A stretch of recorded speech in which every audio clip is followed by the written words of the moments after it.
కళాకారులు ఒక నిమిషం ఆపండి. కళాకారులు అదిగో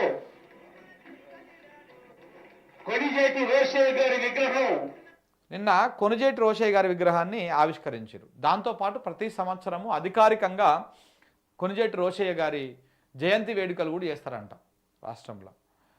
ఎందుకు మరి ఈ ఆలోచన వచ్చిందో రేవంత్ రెడ్డికి నాకు అర్థం కావట్లేదు. తెలంగాణ రాష్ట్రాన్ని మళ్ళీ ఆంధ్రప్రదేశ్తో కలిపేటువంటి ఉద్దేశం ఏమైనా ఉందా చంద్రబాబు నాయుడు ఈయన కలిసి?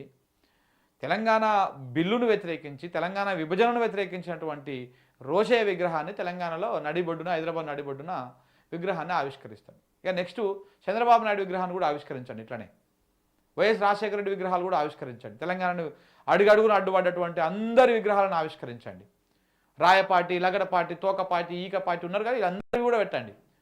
దీంతో పాటు నీకు జాకీలు పెట్టి లేపి నీ వేళ ముఖ్యమంత్రి కావడానికి ప్రధానంగా పనిచేసినటువంటి ఈనాడు రామోజీరావు విగ్రహాలు కూడా పెట్టండి. హైదరాబాద్ నడిబొడ్డున ఆ ట్యాంక్ బండ్ మీద పెట్టురు. లేకపోతే అంబేద్కర్ విగ్రహం ఉంది కదా, ప్రపంచం మొత్తానికి సాటి చెప్పేటువంటి విధంగా అంబేద్కర్ విగ్రహాన్ని 160 అడుగుల అంబేద్కర్ విగ్రహాన్ని కేసీఆర్ ఆడ పెట్టిండు.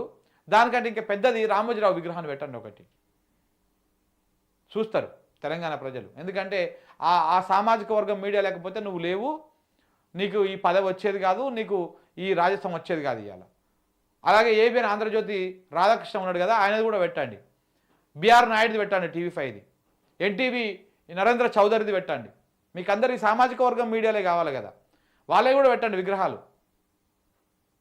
ఎవన్ తెలంగాణ ఎవన్ పాలవుతుంది, ఏమవుతుంది, ఈ విగ్రహాలు ఏంది, కథ ఏంది? ఈ రోషయ్య తెలంగాణకి ఏం చేసిండు? తెలంగాణ విభజనను, తెలంగాణ రాష్ట్ర ఏర్పాటును ఆయన వ్యతిరేకించిండు. ఆయన విగ్రహాన్ని పెట్టి ఏం చేయాలి ఇప్పుడు? ఆయన గౌరవం ఉండొచ్చు, కానీ తెలంగాణ ఆత్మగౌరవం మీద తెలంగాణ ఏర్పాటును వ్యతిరేకించినటువంటి వాళ్ళ విగ్రహాలు ఏం సందేశం తలుచుకున్నారు? అసలు ఏం దీని ఇంటెన్షన్ అర్థం కావట్లేదు. తెలంగాణ ముఖ్యమంత్రి లెక్క చేస్తున్నాడా, లేకపోతే చంద్రబాబు నాయుడు చెప్పినటువంటి పనులు చేస్తూ ఉన్నాడా? ఏందో ఏమీ అర్థమవుతుంది. తెలంగాణ ప్రజలే ఆలోచన చేసుకోవాలి.